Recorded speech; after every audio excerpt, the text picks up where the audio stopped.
Hello, I'm Janet Morano, the Executive Director of Priests for Life, and welcome to Just Ask Janet.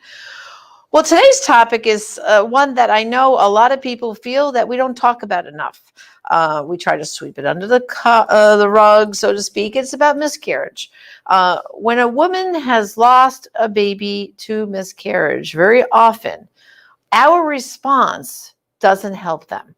Okay, because typically we have this response like, oh, well, it's probably for the best. Nature took its course. We almost like kind of want to brush the subject aside. And yet, I know personally, because two of my daughters have had miscarriages, it's devastating for a woman who's lost a baby to miscarriage. And yet, our language, I always say to people, well, what would your reaction be if that baby was 8 months old as opposed to 8 weeks in utero? If it was a born child at 8 months old, everybody would be, oh, how terrible. We're so sorry. What can we do for you? And of course, there would be maybe a little funeral mass and a wake or something. That's how we would act. We have to start acting the same way for miscarried babies, right? We have to. First of all, the mother's grief is the same. She's lost her child. She was bonding with this baby. Again, whether it was at 6 weeks, 8 weeks, or several months down into the pregnancy, it's the same loss for her. This was a baby that she was looking forward to having, to hold. And now the baby's gone.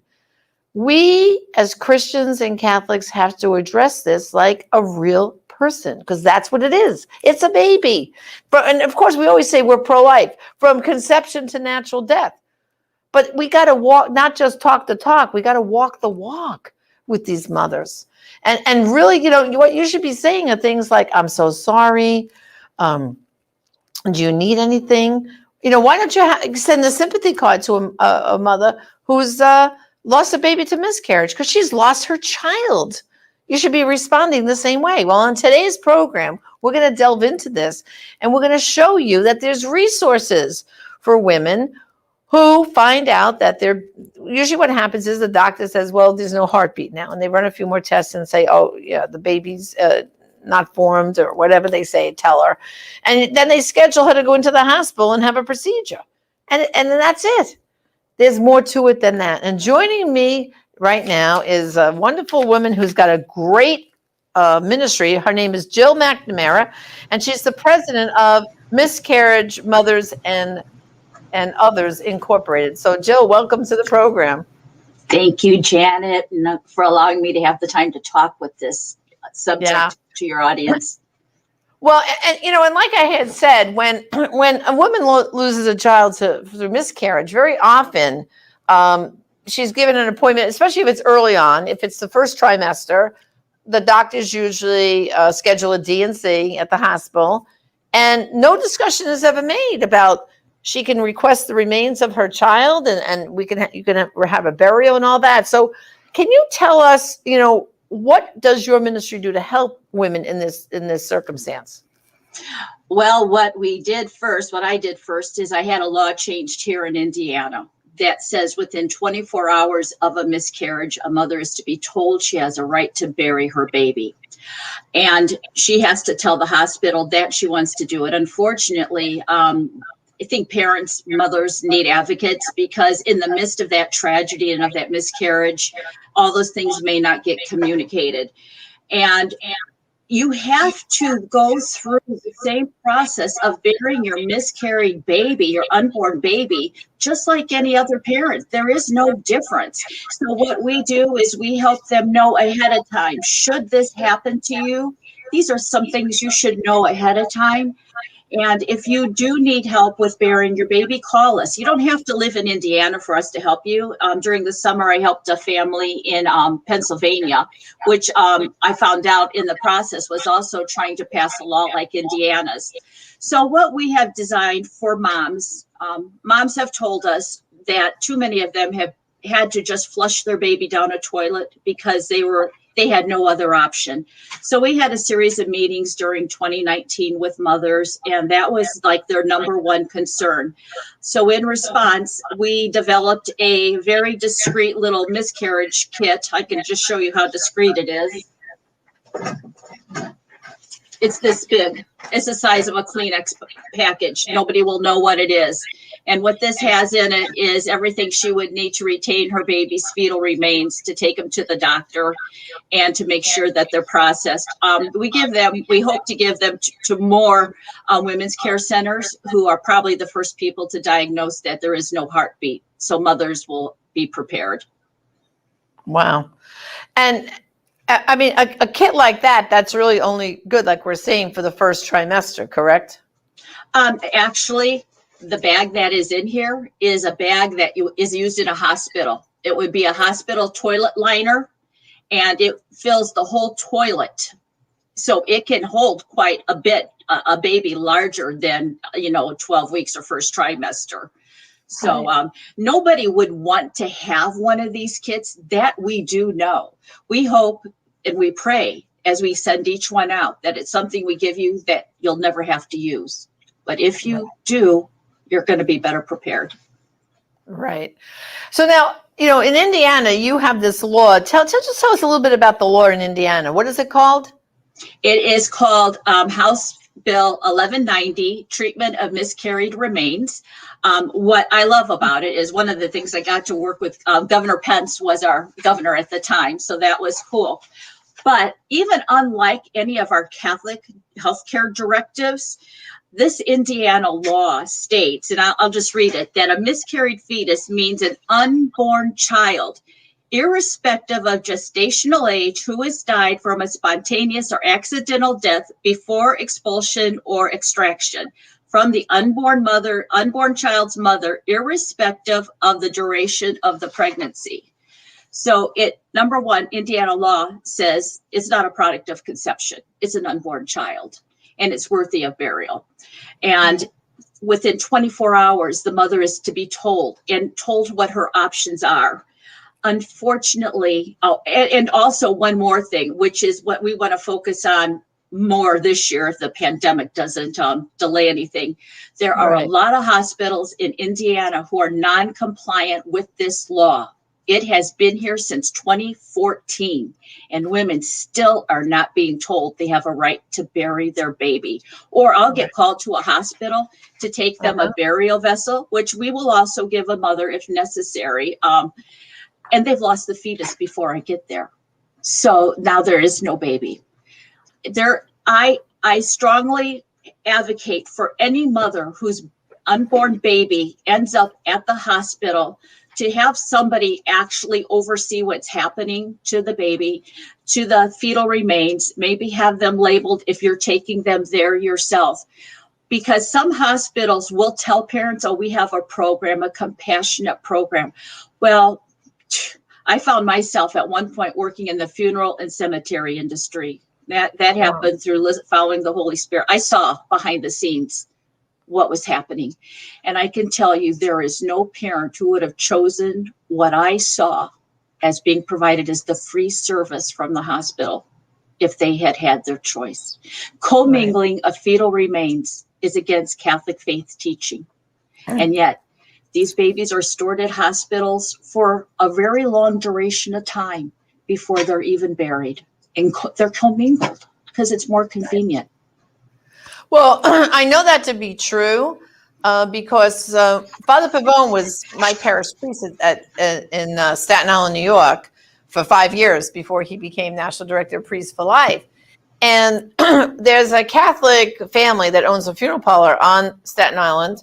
And one day they called Father Pavone and said, Staten Island Hospital just called us, and we're going to bury like a large quantity of miscarried babies, and we would like you to do a graveside, service for us, And that was the first we ever heard of this. And we said to them, what do you mean? And he says, well, apparently they like you're saying, they keep these miscarried remains until they have, I guess, a fair amount. And then they give them over to a funeral director to be buried. And like you're saying, well, where was the parents' rights? Wait, I want to bury my baby, right? My baby with my family plot or so. But this same funeral director, I have to say, he's wonderful because his brother's wife lost a baby all the way back in the 50s, miscarriage. And of course, he saw to it that that baby was buried. You know, he was a funeral director, but he made a promise to everyone on Staten Island, and it's still true to this day. Anyone who has a miscarried baby, to contact them, and they will bury that child absolutely with no cost to the family. They do it for free.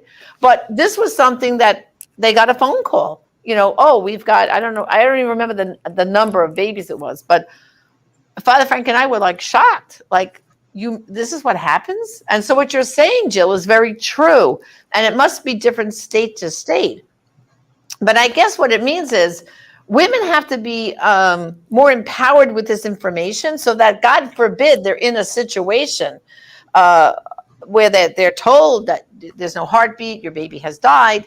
You know, too often, I think the medical profession, they're so callous. They're scheduling her off for a procedure. She hasn't had a chance to even process. So I would say, first of all, there's no rush to have a medical procedure right away. You can wait a couple of days, right, Jill? I mean, you can wait a few days and get everything lined up and make a few phone calls and make sure that, okay, well, I want the remains of my baby. Because it sounds to me, Jill, like in some states, you have to be like an advocate for this, don't you? Oh, absolutely. At the time we had our law passed, there were only 16 states that had fetal remain laws. And I was blessed in that we were able to get a intern from the Thomas More Society to work with us, who was already working on this subject. And they said that the law that we passed here in Indiana was by far probably the one that gave the most parent rights and was the most detailed of any of them. And if you are an Indiana resident, and God forbid that you would miscarry in another state, you need to know what your state's laws are for fetal remains. Just because you might be visiting from Indiana, and hopefully a hospital would be doing it right, but every state is different. Everything's always changing. Some people will believe that this is a pro-life legislation, but in truth, it's bereavement legislation that we have passed. And it received bipartisan, swift support. It went through Indiana House and Senate very quickly. Every parent has a right to grieve. Everybody knows somebody who's had this tragic experience. And so you need to know your state's rights wherever you're at. Whatever state you're at, please contact me. I'll try to help you figure out what your state rights are and give you anything I can to help you prepare, God forbid again, that you may experience a miscarriage, but to know what you need to know. All right, so tell everyone now about your resources, your website, and what's offered there, and so that they kind of can hear what's available. Well, the website does need to be updated. That I will tell everybody right up the top. And it will tell you a little bit about how we got the law passed. You can download a copy of Indiana's law, House Bill 1190. You can use it as a basis for something you may want to do in your state. We educate. Our focus is, we actually, when I found out that the law was not being followed, became a nonprofit organization. And we were blessed that the Thomas More Society provided the financial means for me to move this forward as a 501c3. So we will help parents, no matter where you are, to help you understand the law. If you need a burial vessel, we have them. I have gone to homes when the miscarriage has happened at home, and we've put the baby inside a casket and sealed it, had ceremonies at home. I've had mothers who knew they were having the D&C, told their doctor at the time, I'm going to bury these remains. The doctor didn't understand. Unfortunately, the D&C was done in Chicago, and to bring the fetal remains back to Indiana required a transit burial certificate. Now, this is very interesting, Janet, because when you have a transit burial certificate, it is a proclamation by the health department that you are burying human remains. They are not issued for anyone else. So a few years after the law that I was involved in was passed, they now require Indiana abortion facilities to have their babies treated, their fetal remains treated in the same way as miscarried remains. And so technically, those babies that are aborted at Planned Parenthood are now having to be treated like fetal remains, and they have to have a burial transit permit, which is saying we are taking dead babies from Planned Parenthood and burying them. That was, to me, profound. Well, and so who's doing that in Indiana? Yes, yeah, it was law number 299. And now even in Indiana, if you are given a morning after one of the abortion pills, you have a right to take your baby's fetal remains back to the doctor or the facility that gave you that pill so your babies can be respectfully buried. Wow, that's amazing. So Yes. I'm sure people watching right now, everyone knows someone who had a miscarriage. And it's very sad that they weren't empowered, because a lot of people are writing that into us right now. They're saying, I wish I knew this. I wish I knew that. You know, I think that's the biggest tragedy, is that we don't know that we can be an advocate for our own baby. Because the medical profession, like you said, because abortion's like no big deal and all this other stuff as far as medical profession is concerned. Well, miscarriage is just part of that whole thing, and they just sweep it aside. But your website, again, is called miscarriedbaby.com. That right? Correct? That's correct. Yes, singular, miscarried baby. Miscarriedbaby.com. That's the website. So if they go up there, you have some basic information for them, correct? Yes. And they can request that kit that you held up before? Yes. Not a problem. Okay, perfect. And I guess if anybody wants to introduce this concept in their own state legislature, I guess you people there in Indiana, you could give them some advice, right, about how you went about it and how you got it. And I think that the clever thing is it's called a bereavement law. So it didn't get bottled up into that whole controversy. Oh, here's another pro-life law here. A bereavement law was genius, really. Well, that came from the Holy Spirit. I take no credit for that. Yeah. So how long have you been doing this miscarriedbaby.com, all this outreach? For how long? Well, I started working in the funeral industry in 2004 and then transitioned into the cemetery industry. So at the funeral home, I only saw babies that were stillborn. It wasn't until I got to the cemetery and I saw the common burials, which I thought actually had come from a Planned Parenthood because it looked so horrible. I really did. But the advocacy part of this began with the birth of my child, who was born with disabilities. So I have learned to start advocating since 1985. And wow. That is how, when God blessed me with this child with special needs, he was preparing me for this, because when I was empowered to do my first memorial program for the babies at the cemetery, and I saw the women who came, they were past their childbearing years. They were still grieving. They had unresolved grief.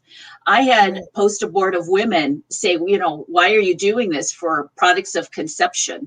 And I unfortunately found out through the cemetery that many Catholic hospitals were using that term too. They were not using, and in the disability movement, that was one of the first things we were taught. We're going to change the perception of disabled people. We're going to do people first language. We want people to start seeing the person and not the disability.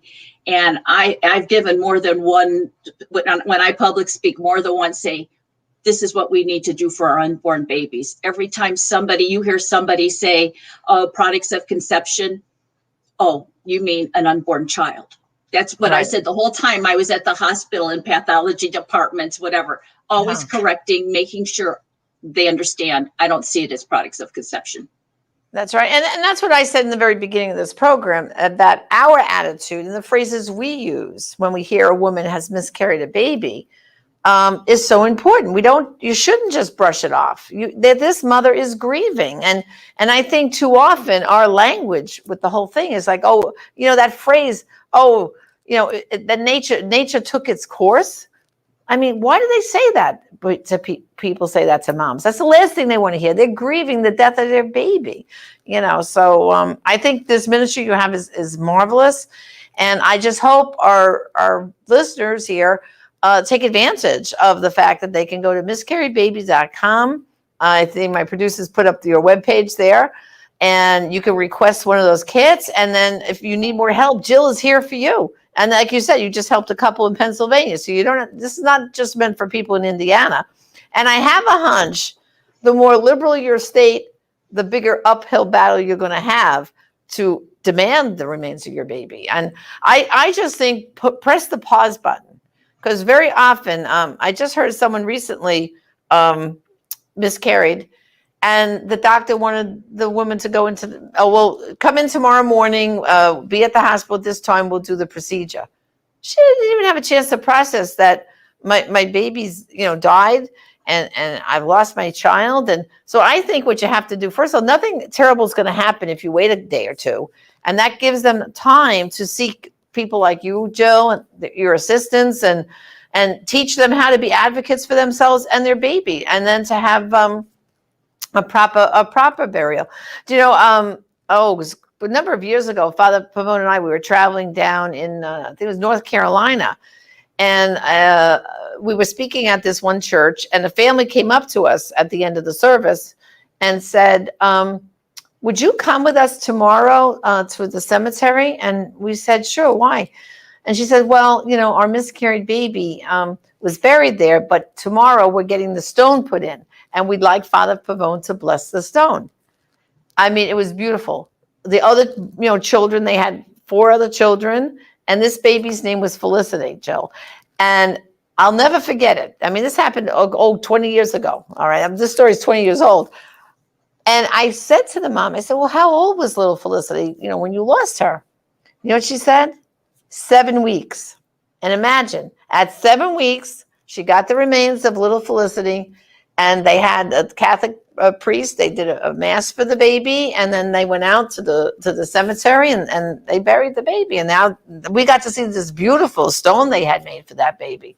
And you can see for the family, it gave them such comfort to know that this is where their baby is, instead of this, who knows where kind of thing, So I really want to thank you for the service you're providing, because I think too many women feel like there's no one out there to help me. No one's out there to help me. And I wish you all the best, Jill. And again, if brothers and sisters, if you want more information, miscarriedbaby.com, Jill is there waiting to help you. And that's what we want you to do. Let's spread the word. So thanks for joining me. Okay, Jill. And I just continue to pray that more women get to this information before it's too late. So thanks for joining us today. Well, brothers and sisters, thank you too for joining me on Just Ask Janet. I know this is a difficult topic, but it's very often not addressed, and it needs to be. And so I'm hoping you will be ambassadors of this message. Miscarriedbaby.com, spread that word out there, because people like Jill, they're advocates to help you in case you find yourself in this situation. So this is Janet Morena, Executive Director of Priests for Life. Thank you for joining us for this program. God bless.